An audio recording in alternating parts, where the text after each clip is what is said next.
Bien, parfois la consultation, vous allez voir, c'est le rêve.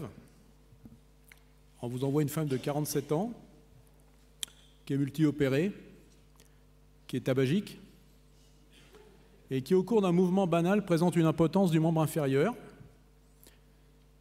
Elle a revu son chirurgien, qui vous l'adresse en disant tout le bien qu'il pense de vous.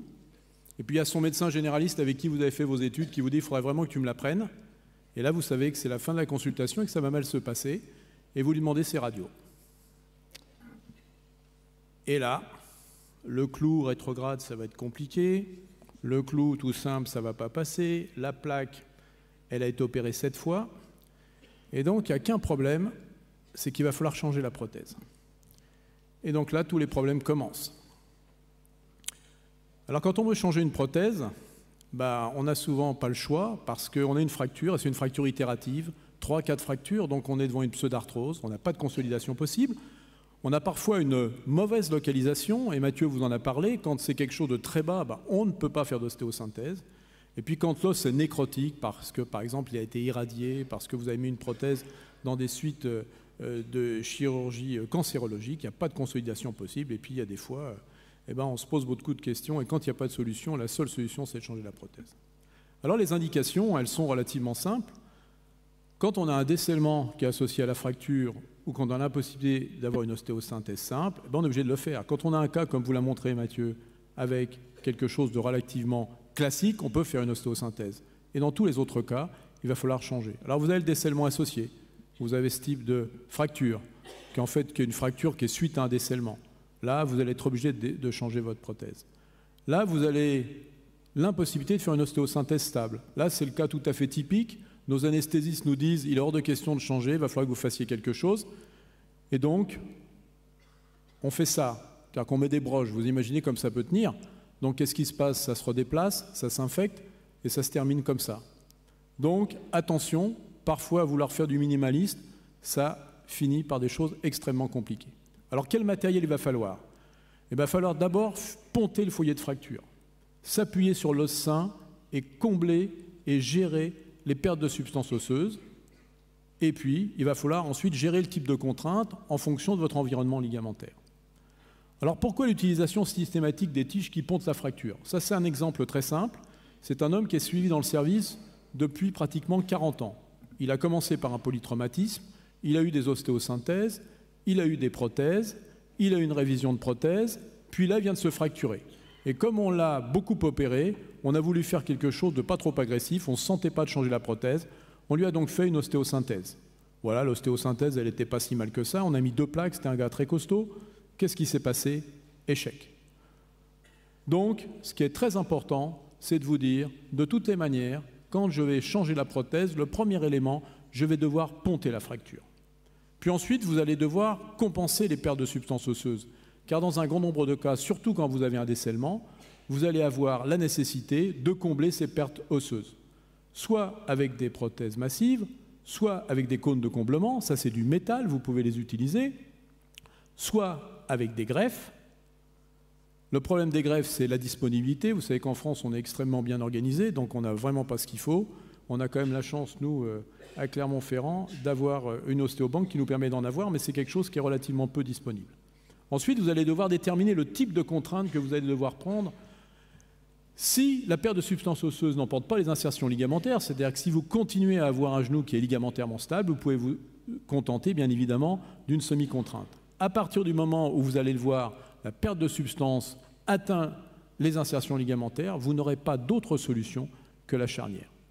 Alors, comment faire?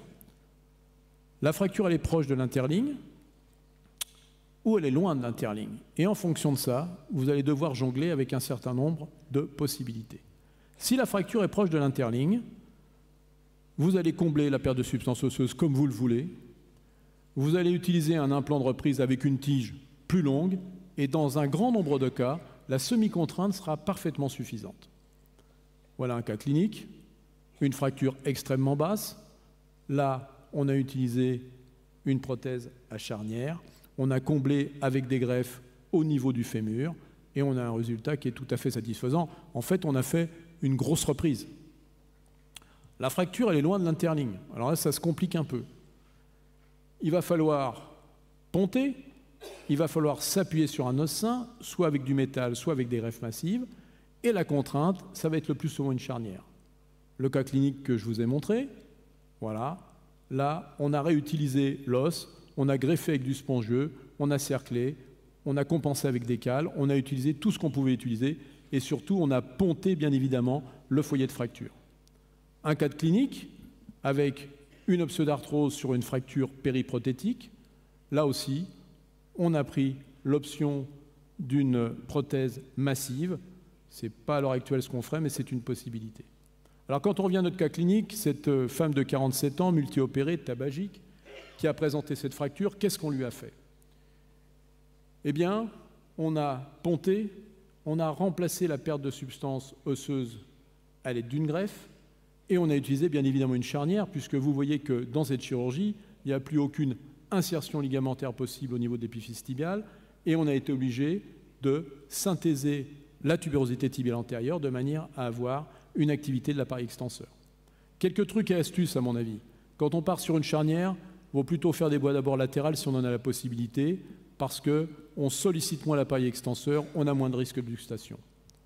Autre truc et astuce, quand vous devez remplacer la métaphyse tibiale, si vous mettez que du métal, ça va être très compliqué de réinsérer l'appareil extenseur. Donc quand vous avez une perte de substance importante au niveau du tibia, préférez une allogreffe qui va vous permettre de réinsérer votre appareil extenseur. C'est extrêmement important pour les suites fonctionnelles de votre intervention. En cas d'allogreffe, bien évidemment, quand vous les utilisez, faites comme sur un os normal. Ne prenez pas une partie de tibia, vous prenez au moins 2/3 de tibia de manière à faire exactement la même intervention sur votre greffe, ce qui vous permet d'avoir une greffe parfaitement adaptée à votre prothèse.